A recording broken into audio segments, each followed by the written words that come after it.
Bonjour et merci d'être avec nous sur RTI 1. Le Flash Info, c'est tout de suite.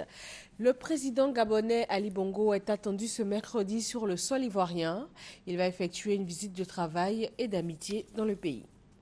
Premier conseil des ministres du nouveau gouvernement aujourd'hui au Burkina Faso.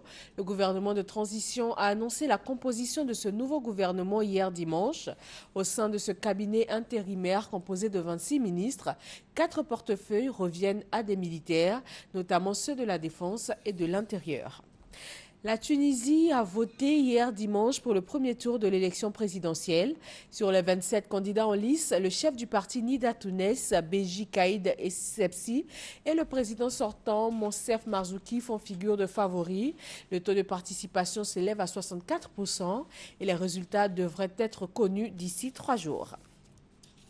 Ce lundi marque le lancement officiel de la campagne de sensibilisation contre les IST, le VIH-Sida et les grossesses précoces en milieu scolaire.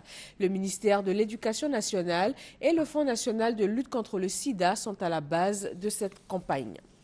Un groupe scolaire offert à l'État ivoirien par un opérateur immobilier d'une valeur de 300 millions de nos francs. L'édifice est situé dans la commune de Cocody. Et puis parlons économie, le patronat ivoirien, les juristes et le garde des Sceaux, ministre de la Justice et des Libertés publiques, se sont retrouvés pour plancher sur la question de la sécurisation des investissements. Le reportage de Francis Boifo. L'indice de sécurité en Côte d'Ivoire est passé de 3,8 en 2013 à 1,13 cette année, selon le garde des Sceaux, ministre de la Justice, des Droits de l'Homme et des Libertés publiques. Nyenema Mamadou Koulibaly justifie cette amélioration de l'indice sécuritaire par la mise en place du Conseil national de sécurité, du Centre de coordination des décisions opérationnelles de Côte d'Ivoire, CCDO, la création de forces mobiles et la suppression des barrages routiers illégaux. Au niveau de l'environnement des affaires, l'on note des progrès par la facilitation de la création d'entreprises à travers le CPC, la mise en place du tribunal de commerce, la cour d'arbitrage et surtout l'instauration de la médiation dans le règlement des conflits commerciaux. Tous ces éléments, ajoute le garde des Sceaux, permettent de sécuriser les investissements privés dans le pays. Aujourd'hui, on peut circuler un peu plus facilement, on n'est pas racketté sur la route. Au niveau des réformes juridiques, il y a eu beaucoup de réformes qui ont été faites pour améliorer l'environnement des affaires, et d'ailleurs souvent avec le concours du patronat. Sur la question de l'assainissement de l'environnement juridique, le ministre de la Justice, des Droits de l'Homme et des Libertés publiques invite les populations à lutter contre la corruption. C'est un fléau qui détruit tous les systèmes auxquels il s'attaque.